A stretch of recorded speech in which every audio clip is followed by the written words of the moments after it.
Staying in contact. I'm London Mitchell. The Toledo area has long been known as the glass capital of the world, and we know of Toledo's history as a pioneer in the auto industry. There was shipbuilding, and Toledo was once one of the country's busiest rail hubs. But our part of the world does have a seedier side. The Toledo History Museum is bringing back with new narration its popular bus tour of Toledo, exploring a world of gangsters, women of the night, bootlegging, and gambling. The tour, offered monthly, is called Glass City Garters, Gambling, Gangsters and Gin.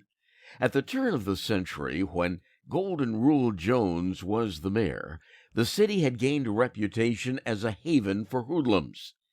Keep the peace, and cops would keep their distance. I asked the president of the Toledo History Museum, Donna if Toledo's reputation as a haven was what drew the gamblers and other seedier characters. To some extent, I would say that's probably true, although, gambling was prominent in the city even before Jones became mayor. Jones, though, had the attitude that a lot of the things that people would get upset with in terms of the gambling and the prostitution, he did not put them on par with murder or assault, those kinds of crimes. And he had a different attitude. One of the stories, of course, when he was mayor, and we have to remember he died in 1904 in office, was his attitude toward prostitution. There's the story that a group of upright citizens came to him wanting him to shut prostitution down, basically run the women out of town. And his response was, well, where do you want them to go? And when he didn't get an answer from them, he suggested to them, you give me 2 of the worst women, my wife and I will give them a home, help them find another way to make a living, and that way they can leave prostitution as a way of life. And then you give me the 2 worst, then you each one take 1 woman and take her into your home and train her for another job. Well, he had 0 takers on that offer. So that didn't happen. But yeah, to some extent, prostitution did a little bit later become regulated, where the women had to register, let's say, with the police, and they had to have weekly doctor exams to make sure that they were not carrying sexually transmitted diseases. But other than that, they were able to operate. So we will talk about, to some extent, 2 different tenderloin districts or red light districts. We also do talk about gambling because gambling has its roots in Toledo in the 1800s. And to some extent, if you stop to think about it, people have gambled for a long, long time, hundreds of years. It wasn't uncommon for 2 people to have horses and go, well, my horse can go faster than your horse. And it's kind of like, you want to bet?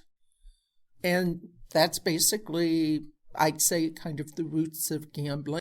Are you saying Toledo was building a reputation as a gambling mecca? I'm not so sure that it was as much that it was a reputation as a gambling center. I think gambling was rife in almost all communities at that time, and gambling was by and large illegal.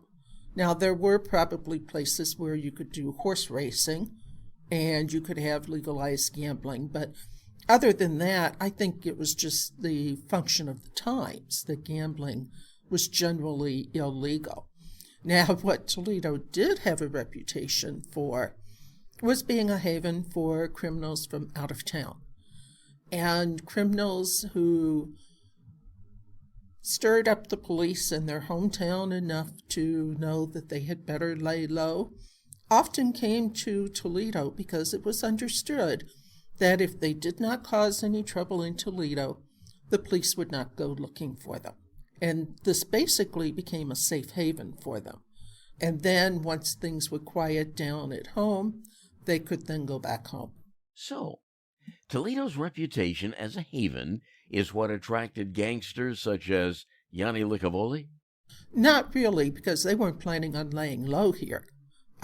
It was a situation that things were getting uncomfortable for them in Detroit, and basically Detroit police basically said, you need to get out of town. You need to leave for good. And so they did look at Toledo, and at that time, yes, Toledo had its gamblers, it had its rum runners, it had its bootleggers, but to a great extent, they really weren't in competition with each other. In terms of the gambling, Jimmy Hayes ran the gambling in town pretty much, and he tended to parcel out the different types of gambling games as who was going to run them. And so it wasn't this kind of competition of, I want your gambling establishment and I'm willing to kill for it. When Licavoli came to town, Licavoli wanted to basically run everything. Yanni Licavoli, his brother Peter Joseph, came with him. Peter Joseph was older, but Yanni was the brains and the mastermind. In fact, Yanni had been in jail in Canada for 3 years, from about 1927 to 1930. And during that time, he was running the bootlegging in Detroit from jail using his brother, Peter Joseph, to carry things out. And it's when he got out of jail in 1930 that the police said, you better get out of Detroit and stay out. So that's when they came down to Toledo. And when he came to Toledo, he wanted to move in. He wanted to become partners. His trademark offer was, we'll become partners. I get 90%, you get 10%. If someone said, that doesn't sound good to me, they were liable to find that their place of business might be firebombed, their home might be fired upon, they themselves might be fired upon and killed. So, in a sense, I like to say it was the offer that you really couldn't refuse. But what happened when he did move to Toledo was he ran up against both Jimmy Hayes and Jackie Kennedy. Jackie Kennedy was very young at the time, and actually he and Licavoli were pretty close in age. I believe Jackie was about 4 years younger than Yanni. These guys were that young to be so influential in the underworld? No gray hair at the temples? No, they're not gray-haired. You know what makes them look older in our eyes, I think? They're all in suits and ties. The pictures that I see of these men at that time, they're in suits and ties. In fact, it's interesting because in the 1930s, this is a side note, but you look at pictures of the Autolite strike, the people who have gathered to watch the strike, to support the strikers, often the men have hats and ties on. It's just the way they dressed in that day. So yes, no, I want to say Jack Kennedy was in his early 30s when he was killed. When Yanni Licavoli moved to Detroit, he was only 19, and this was in the early 20s. So, yeah, they were young men. They were definitely young men. So Jackie Kennedy was already in Toledo and established in the gambling underworld when Licavoli arrived in town? Yes, his father and uncles, his father's brothers, had a Soldiers and Sailors Club, and that had gambling in it. When Kennedy's father died, one of his uncles died, the other uncle left town. Jack Kennedy, as a young man, took over the Soldiers and Sailors Club. He did close it down, remodeled the building, and reopened the studio club. And to a great extent, it said that people who went to the studio club were politicians, businessmen, newspapermen, leaders in Toledo society. And to some extent, it was said that if Jack Kennedy knew your name, you had it made in this city. So he was well-liked. He was very popular. And, of course, once Prohibition came in 1920, all of these places that were already doing gambling also would offer liquor to drink, and to a great extent, a lot of them probably did have alcohol before Prohibition anyway, but they continued it after Prohibition. Of course, it was illegal, and it was interesting because the amendment to the Constitution prohibited the manufacturing, the selling, importing, or exporting of alcoholic beverages. It did not prohibit consuming. So, for example, if someone had a private stock of alcohol at home, there was no prohibition against them drinking what they already had. So,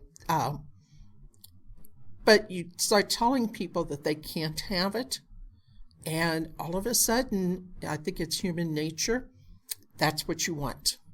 And so a lot of people who perhaps didn't drink before Prohibition found it, shall we say, exciting to go to a speakeasy and consume alcohol while they were dancing or listening to music.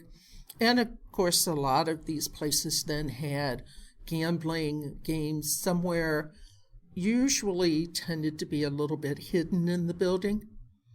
Oftentimes it would be up on the second floor of a building, so that if the police decided to raid, to shut down the gambling, they would be stopped at a door, and there would be multiple doors that they'd have to go through. Each door would be guarded. Many times the doors were reinforced with steel. So it would take them time to break the doors down. By the time they got into the room where the gambling took place, there wasn't anything there except a group of men sitting there smoking cigars and reading newspapers. Donna Christian Rayfeld is the president of the Toledo History Museum and one of the hosts of the Glass City Garters, Gambling, Gangsters, and Gin bus tour. For tour dates, to make a reservation and buy tickets, visit ToledoHistoryMuseum.org. That's ToledoHistoryMuseum.org.